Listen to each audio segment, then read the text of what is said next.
Halo teman-teman. Terima kasih telah mampir di channel ini. Channel ini akan menampilkan berbagai cerita perkara kriminal yang dimuat di majalah Intisari koleksi kami, yang sejak awal tahun 2000 mulai berlangganan majalah ini.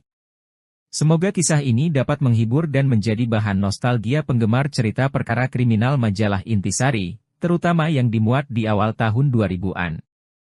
Komentar dan saran sangat dibutuhkan untuk perbaikan channel ini dan mohon like dan subscribe-nya agar kami tetap semangat mengembangkan channel ini. Mari kita simak kisah berikut ini.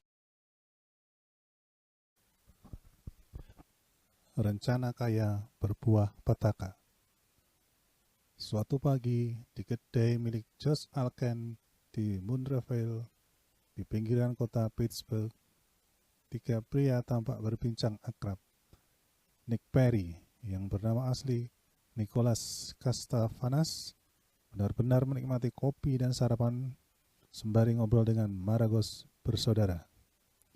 Tiba-tiba, "Pete, ada yang hendak kukatakan. Kamu jangan bilang ke siapapun ya, termasuk ke istrimu." "Aku juga tidak bilang pada istriku. Ini rahasia besar," bisik Nick Perry. Peter, 51 tahun, dan Jack Maragos, 57 tahun, berhenti mengunyah. Mereka saling bertatapan, lalu mengarahkan pandangan kepada Nick. Mereka sudah hafal benar wajah Nick, yang senang membual, bahkan terus terang kadang-kadang sulit membedakan apakah Nick bercanda atau serius. "Aku serius. Percayakah kalian jika aku katakan nomor harian bisa diatur?" tanya Nick. Mendengar kalimat itu, Jack nyaris tersedak sampai terbatuk-batuk. Sementara Pete tampak lebih tenang. "Ah, masa?" tanya Pete ragu. "Tapi penasaran juga. Kalian tertarik? Kalau kamu benar-benar bisa mengatur nomor lotre yang akan keluar, tentu aku tertarik," sahut Pete antusias.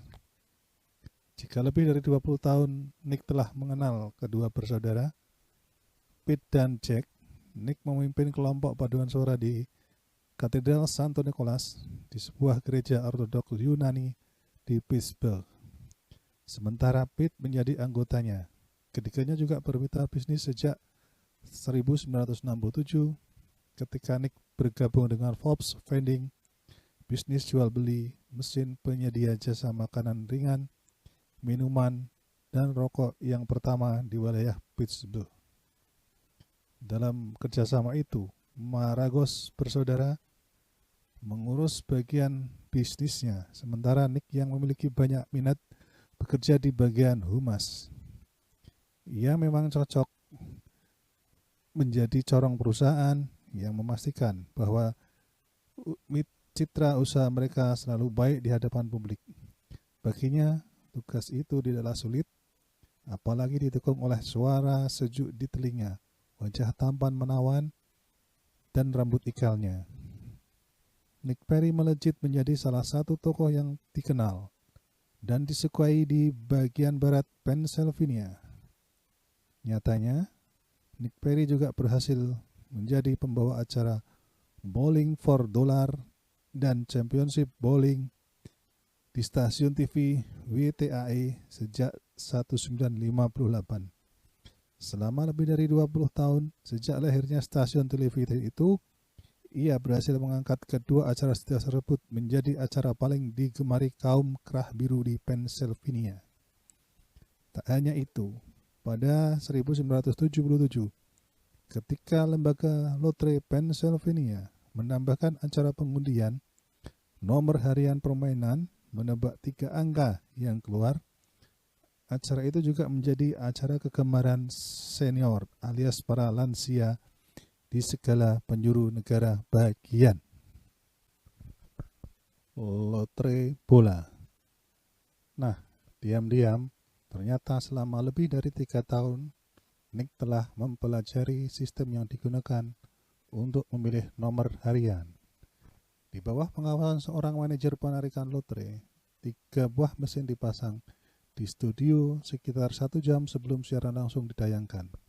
Setiap mesin dihubungkan ke peniup udara atau blower yang dihubungkan gelas berisi 10 pila pingpong yang bernomor dari 0 sampai 9 diletakkan di setiap mesin oleh sang manajer. Ketika mesin dihidupkan, bola-bola bergerak dan berlompatan di gelas penampungan karena tertiup oleh aliran udara dari blower. Bola-bola dan itu saling menggelinding satu sama lain dan bersentuhan dengan dinding gelas. Dalam beberapa detik, sebuah bola dari setiap mesin masuk ke pipa pemilih dan menggelinding ke tempat peluncuran. Pemainan nomor harian menjadi program acara untuk kalangan senior, termasuk memperkerjakan mereka yang bertugas di rumah perawatan dan panti jompo. Orang penduduk berusia lanjut mengambil bola dari tempat peluncuran lalu menyebutkan nomor yang menang. Lalu Nick Perry menyudahi pertunjukan 60 detik itu dengan kalimat, "Anda mendapatkannya, datang dan ambillah. Kalau tidak, semoga besok Anda lebih beruntung." Namun untuk 1 menit masa tayang acara itu, Nick memperoleh $100 semalam, $600 seminggu. Kalau dibandingkan saat ini, jumlah itu sangat kecil. Acara pendekan lotre semacam itu kini dapat bernilai $500 juta untuk sekali penayangan. Dari apa yang ia pelajari, Nick menyimpulkan nomor yang keluar bisa diatur, dan itulah yang menjadi topik pembicaraan di kedai Ayrton pada pagi di bulan Februari tersebut. Sesungguhnya, melihat kedua rekannya percaya membawa tantangan tersendiri bagi Nick, ia harus mampu membuktikan ucapannya. Rencana dijalankan. Menurut peraturan, tak seorang pun boleh menyentuh mesin pemilih nomor harian, kecuali di saat pengawas menarik lotre hadir di sana. Nick yang sudah dikenal dan lama bekerja untuk acara itu, diperbolehkan mengatur mesin tersebut oleh Edward Level, manajer distrik barat dari Biro Lotre Pennsylvania. Agar rencananya berjalan mulus, Nick mengajak Edward dalam persekongkolan ini.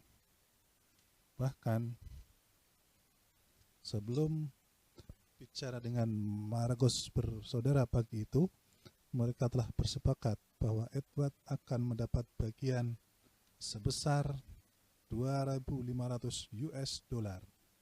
Sesungguhnya, yang perlu diatur adalah mengganti bola pingpong asli dengan bola pingpong yang lebih berat.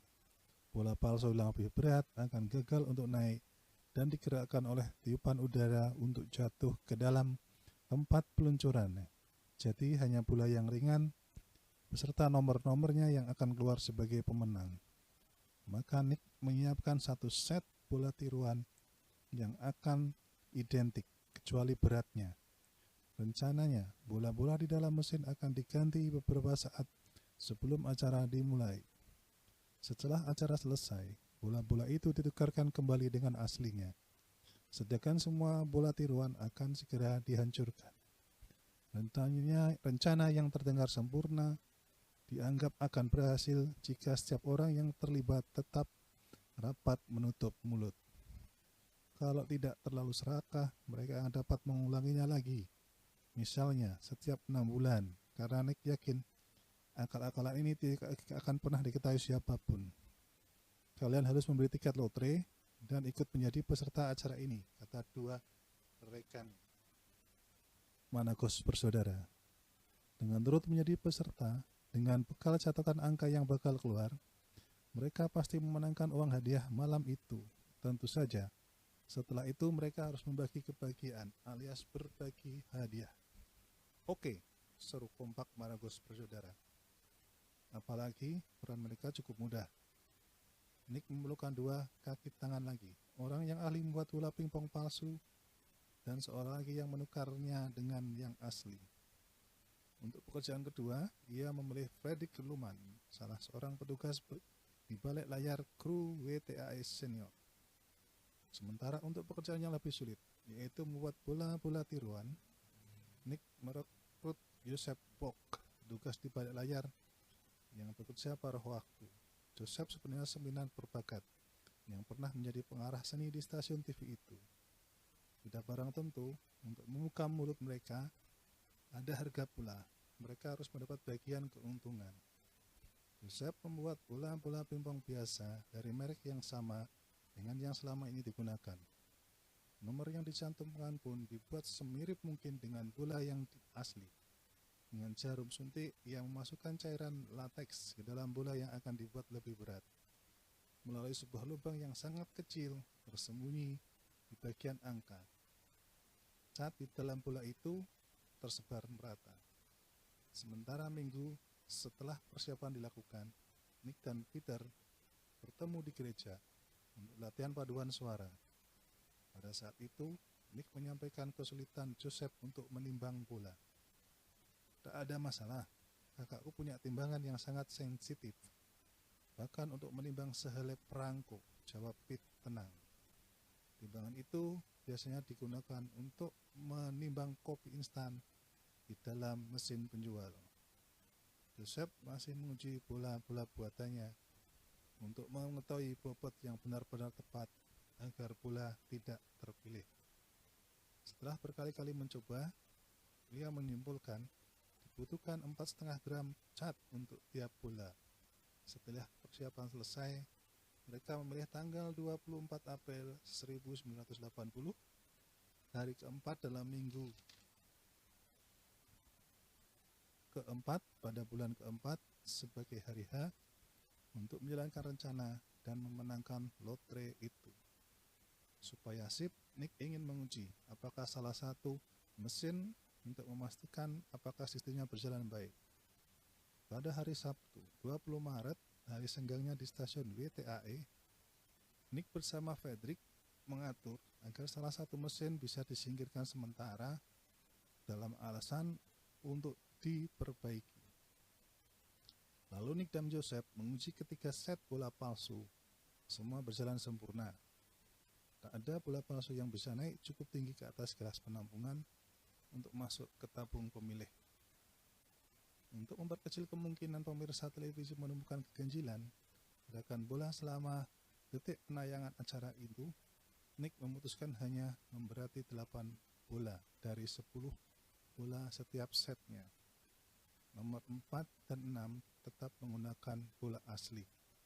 Sehingga ada kemungkinan kombinasi angka yang akan muncul yaitu 666, 664, 644, 646, 444, 464, 446, dan 466. Karena sudah mengetahui bahwa nomor kemenangan merupakan kombinasi angka 4 dan 6, Nick dan rekan-rekannya cukup memilih satu dari kombinasi angka tersebut.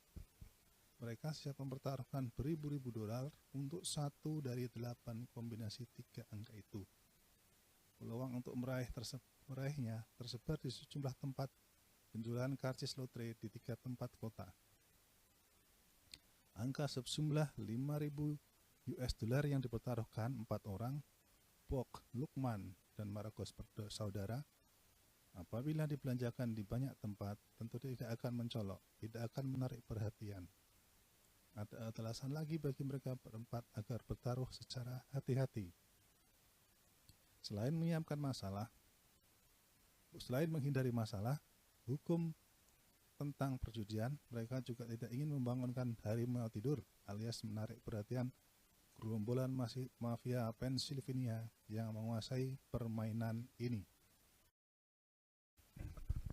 Keserakahan yang membawa bencana. Nafsu serakah memang tak pernah bisa dinyana kapan datangnya.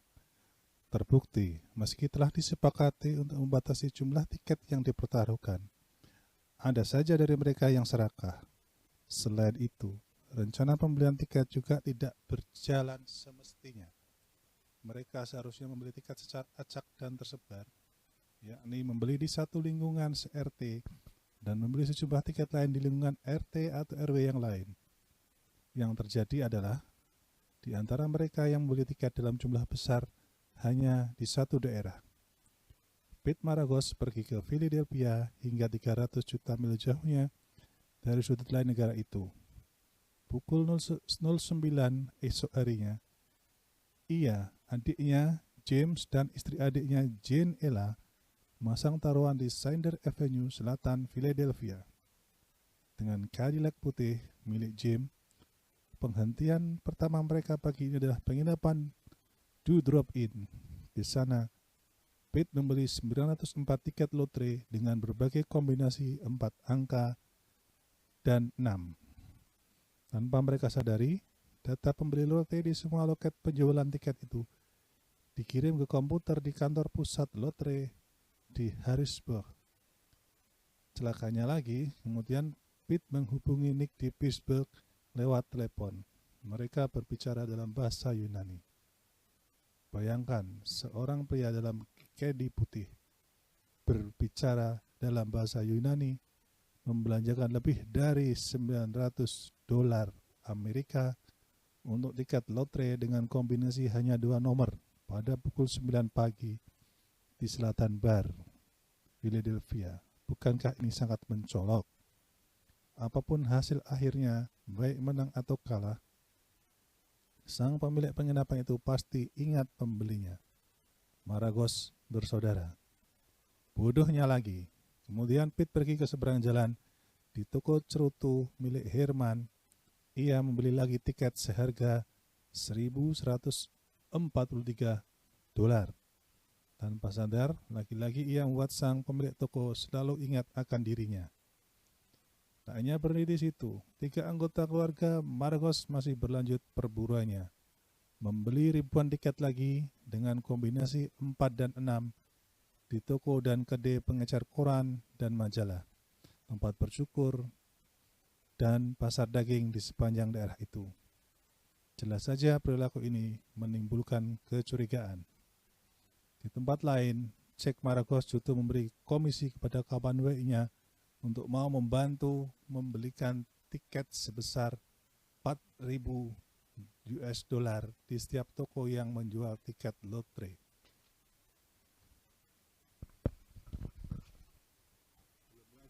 Jack dan Pete memberikan petunjuk juga pada James dan ketiga anaknya di Maryland, masing-masing berburu di wilayah Burke, Lancaster, dan York di selatan Pennsylvania, dan membeli ribuan tiket dengan kombinasi 4 dan 6. Pete sendiri mengerahkan teman-temannya untuk bertaruh pada kedua angka itu. Akibatnya banyak peserta yang tak dinyana ikut bermain memasang kombinasi kedua angka itu. Bisa dibayangkan akibatnya. Hari itu, 24 April 1980, jauh sebelum tengah hari di kota, telah terdengar bahwa angka yang akan keluar adalah kombinasi 4 dan 6.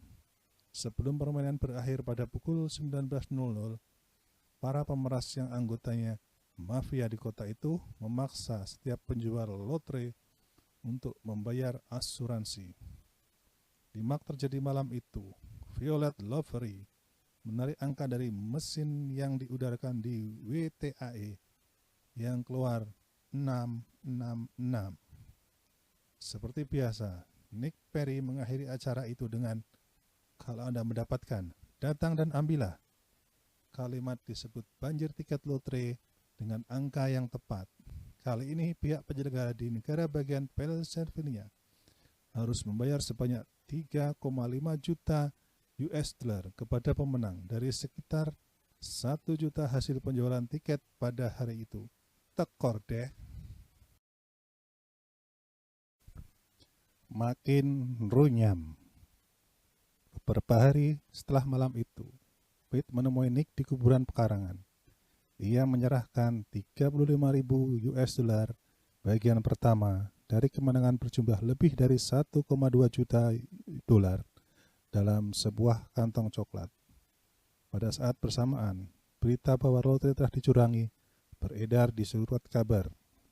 Manajer lotre di distrik barat, Edward Flavel, bukan saja salah satu konspirator, tapi juga memegang jabatan penting di wilayah Monessen. Menemui atasannya, ia berusaha meyakinkan bahwa proses penarikan nomor harian tanggal 24 April itu berjalan secara jujur. Ia menjamin mesin dan bola-bolanya tidak pernah lepas dari pengawasannya. Ed juga menandatangani surat yang menyatakan bahwa tidak mungkin penarikan lotre dicurangi. Berdasarkan surat pernyataan itu, Howard Cohen, Sekretaris Pajak Pennsylvania, memberikan pernyataan.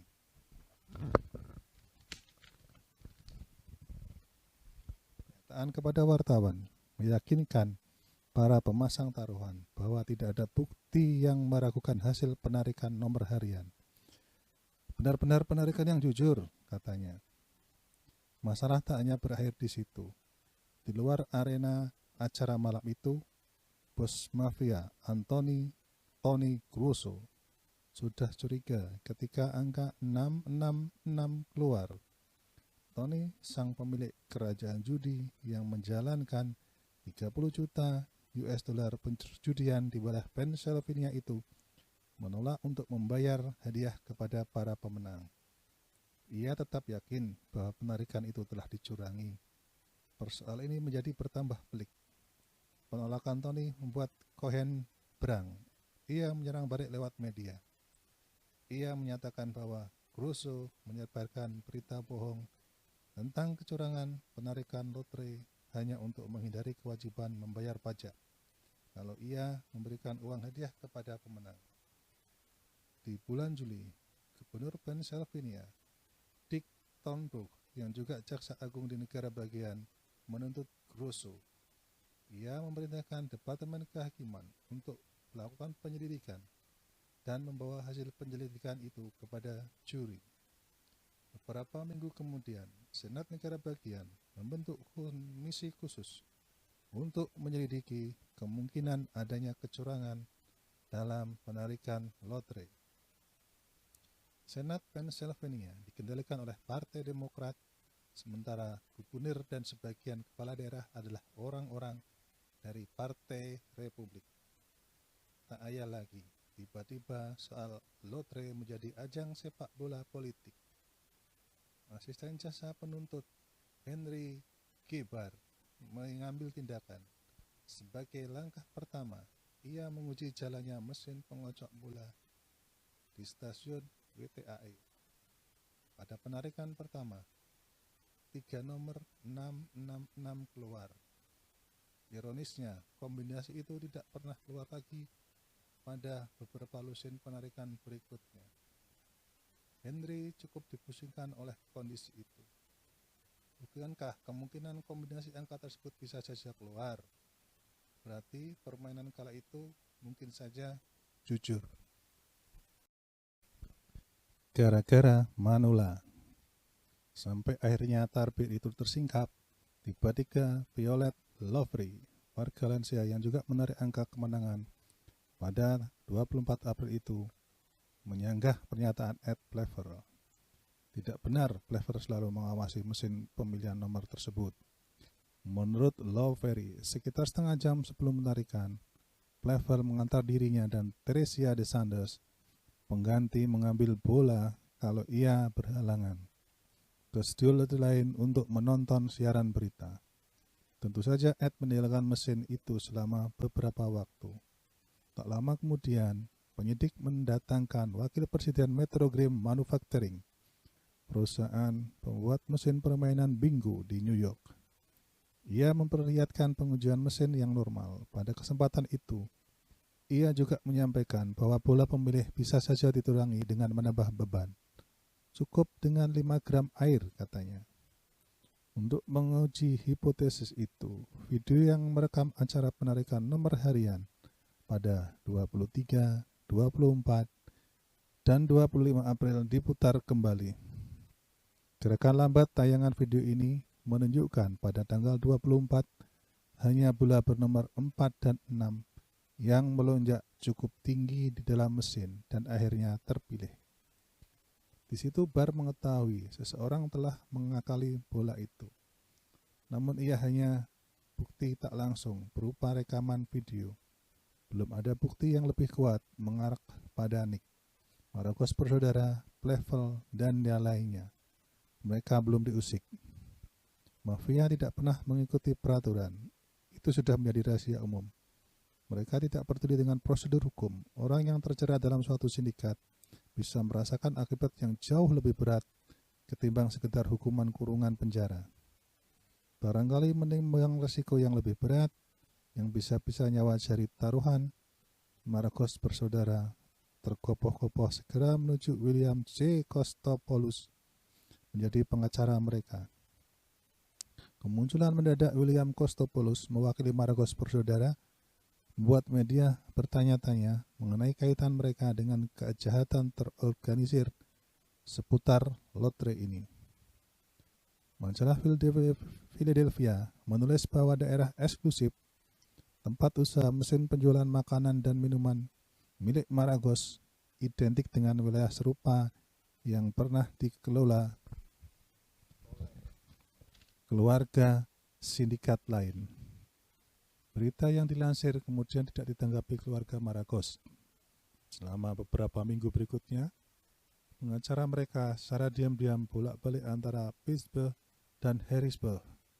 Akhirnya, September 1980, para juri mengajukan dakwaan pada Nick Perry, Ed Plevel, Frederick Luman, dan Joseph Bock. Sementara waktu, Maragos bersaudara boleh bernapas lega. Mereka telah bertindak kooperatif dengan mengatakan semua yang mereka ketahui tentang Nick Perry dan rencananya. Ingkar sendiri. Berkat kesaksian dan kerjasama untuk membantu penangkapan Nick dan Ed, keluarga Maragos bersepakat hanya membayar denda dan menjalani 5 bulan masa percobaan. Mereka juga mengembalikan $600.000 dari hasil kemenangan lotre dan sejumlah nama yang sama untuk kemenangan yang belum dibayar. Ketika anak James tidak dihukum, walaupun mereka juga mendapat $125.000 dari hasil lotre.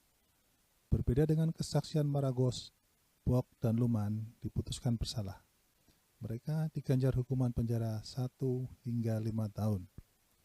Ed Plevel dan Nick Perry menjalani tuduhan persekongkolan kriminal, kejahatan kriminal, penyuruhan dengan penipuan, dan bertindak curang dalam taruhan publik. Perry juga dituntut karena 5 sumpah palsu. Ia dihukum 3 hingga 7 tahun penjara, denda $3.000 dan harus membayar $35.000 sama dengan yang diperoleh dari Pete Maragos.